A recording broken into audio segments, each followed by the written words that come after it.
Om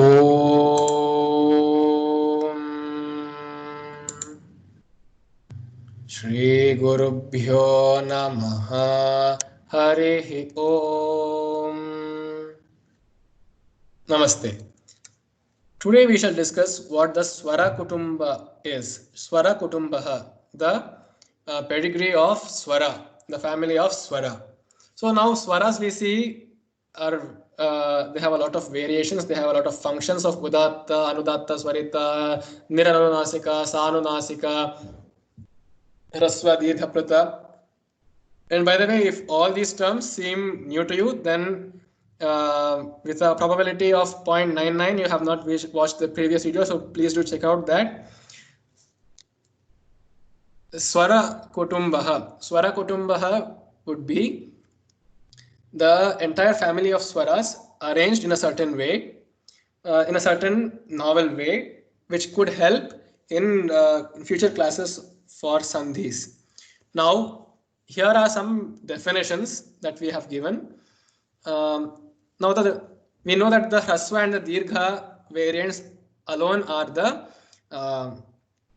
non-degenerate unique vowels which are used in Samskrita, which means the Hraswa is not equal to the Dirgha necessarily. The Hraswa and the Dirgha variants are not the same.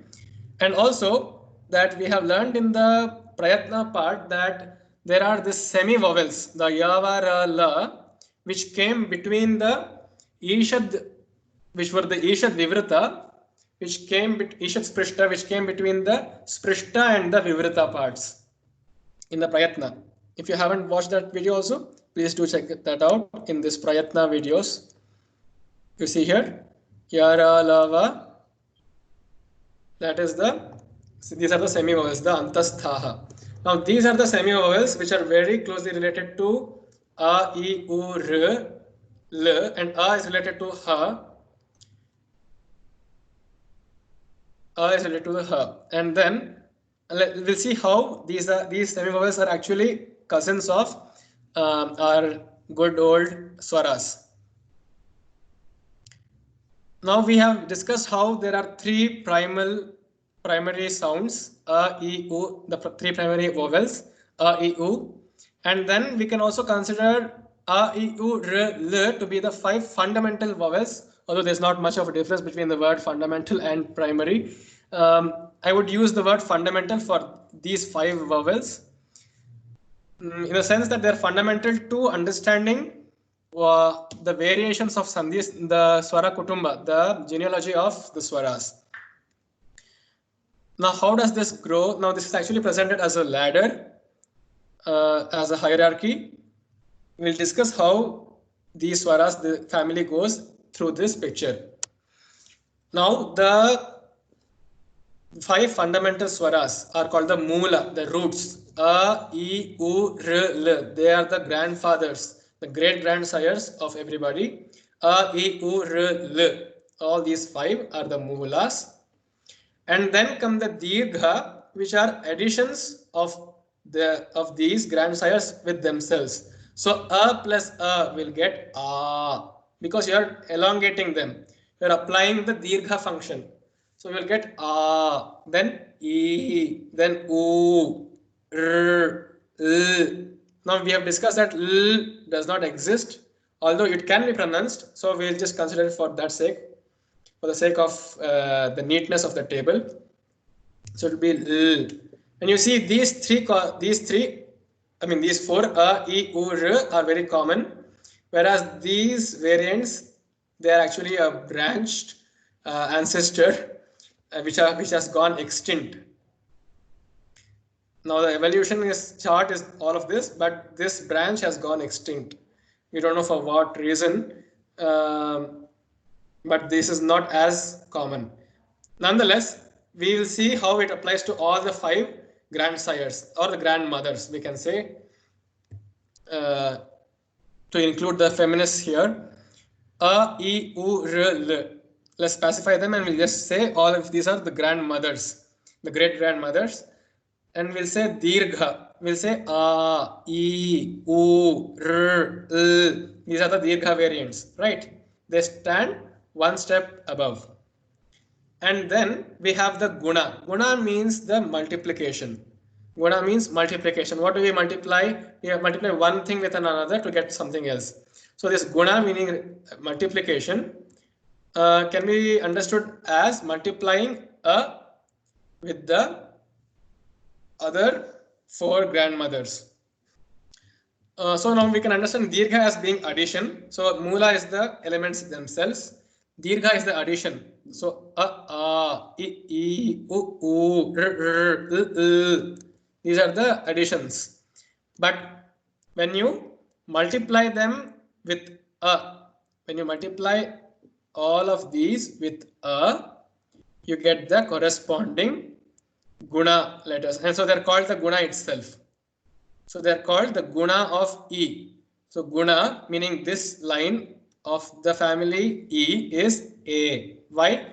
A plus E makes A. So what does A into A itself do?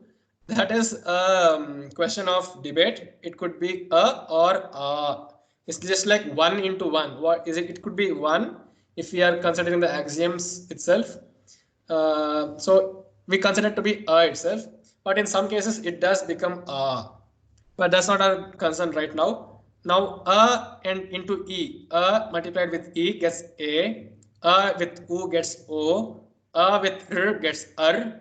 A multiplied with L gets L. Okay. This is the third line, which is called the guna. This is the guna line. This is the third generation. The fourth generation is the vriddhi. They have built on the previous generation. So now, what is vriddhi? It means exponentiation.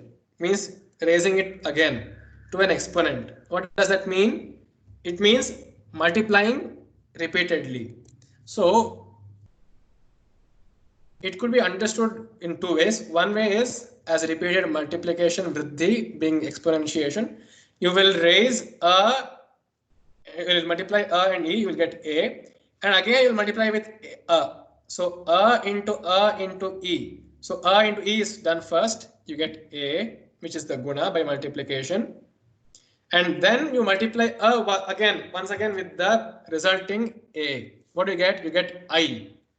This is to be by-hearted. A multiplied with A gives I. You even feel it when you pronounce it. You say A as A and E. A. And then I. That the A lingers there in the pronunciation of I. And then similarly with O. A into O gets OW. A into R gets R. A into Al gets Al. So that's the vriddhi form. And so A into A itself gets A. The dirgha form itself. There is no other change. Did you understand? So I will be a repeated multiplication of A and E because it belongs to the same family. So A, you multiply once, you get A. Again, you multiply, you get I. So you have to do it twice. You can mathematically say it as A square into E. A square. You multiply A twice itself. Not with itself, first with E and then with A again. So it is as good as saying A into brackets A into E. Right. First A into E gets A and then A into A gets I. Similarly with O, R and Al. You just add you multiply A again, you get these resulting variations of you get these offsprings, so to speak, of these grandmothers. And then finally you raise it a step further, and this is where things get fuzzy. You raise these swaras, you raise them to the status of yan. Yan actually means,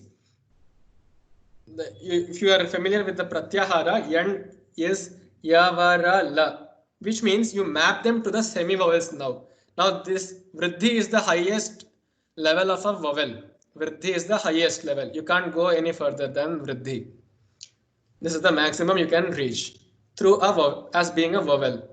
But after vriddhi, you can even crank the level and enter into the domain of semi-vowels, which will be the E will correspond to Y, U to V.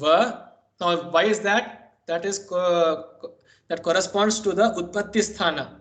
If you remember the Utpatti Sthana again, Y and E are from the same origin, which is the Talu. Similarly, U and V, Oshtha, R and R, Murdha, L and L is the Danta. And so they have their semi-vowel counterparts. Further, now that's the level of Yand in these blue circles, Yand. But even if you change them, modify them into something called the Ayadi. These are the Ayadi creatures. These are somehow different in that we used to multiply everything starting with A, right? Now you do the reverse. You multiply I with A. So it was A into E to get A. Now it is the opposite, which is I into A. I into A. It changes to the topmost part, which is the I. You get that? The I, when it is multiplied with A after it, that is I into A here, only then, or with any other swara here, if I becomes the multiplying factor, then something wonderful happens and it changes into this creature called the I. Okay. You can see that as a transformation of doing yan as well as some vriddhi or something like that. You can just see this I, right? You'll see a plus a gets av, and then, but that does not exist for the r and the l, the poor old families which are going to get extinct soon. They don't have that capability, that eligibility to get raised to the status of Ayadi. And another interesting thing is, if you raise A by itself to the Ayadi creature, it becomes Aya. You see that? Aya. Aya. When does that happen? When A itself becomes the multiplying factor. Clear? Now A is no longer the multiplying factor. You used to always multiply A with anything else to get something else, right? You used to multiply A with U to get O. You used to multiply A with R to get R. All of that. But that does not happen now. Here, you start with I and you always end up with I. You start with Au, you get always Av. You start with O, you get Av. You start with A, you get Aya. Now these are called the Ayadi creatures. Ayadi Varnaha. And one more thing that I missed is this is the Guna form. Even if you multiply A with E, you still get the Guna form, which is the A. A plus U, A into U also gets O. It need not necessarily be A into U alone gets O. It is A into U also is O. Similarly with A into R is R. A into L is L. E and U being the elite swaras alone have the Ayadi creature, Ayadi metamorphosis, like the butterfly. But the other R and L and as well as the primary A do not have that so much of money that it can raise to transform itself and get a plastic surgery. Are you clear with this? Okay, so this is just the summary of that. So first of all, there are the 5 fundamental swaras, A, I, U, R, L. The next step is called Dirgha, which is formed by adding it to themselves as an addition. Then the Guna, which is the multiplication, is when you multiply A with E, you get A. Also with A with E also gets the same thing, A. The result doesn't change. So when you multiply A with any of the remaining 4 fundamentals, you get the Guna. And once again, when you multiply it once again, these Guna itself with A, you get the Vriddhi. When you multiply A with the Gunas, you get the Vriddhi. Okay. Simple? Then when you're now this is the limit of the swaras, this box. But when if you want to take it to the next level, they'll get transformed into a semi-vowel, which is yavarala, called the yan level, corresponding to e-u-r-l, and e-u alone being the elite swaras, having a lot of money to undergo plastic surgery. When the a-I or the o-au are themselves becoming the multiplying factor, they transform into aya, aya, ava, ava, respectively. Fine. Now, where these are used and what is to reinforce this same idea, we shall discuss the swara sandhis in the next series, where all of this becomes much more clear. But do remember this chart and use it as the flowchart for the swara sandhis. It will be of immense help. And what is this purple box here? That is an exception, which is Purva Rupa or the Pararupa Sandhi. Again, a swara sandhi, which will be discussed in the next series. For now, just the red and the green boxes and the lines. When you raise it to the semi-vowel, it becomes the yavarala, and further up, cranking it, making it itself becoming the multiplying factor, it is called the ayadi. Aya, aya, ava, ava, respectively. I changes to I, A changes to aya, au changes to av, o changes to ava. That is the Swara Kutumbaha. Dhanyavadaha.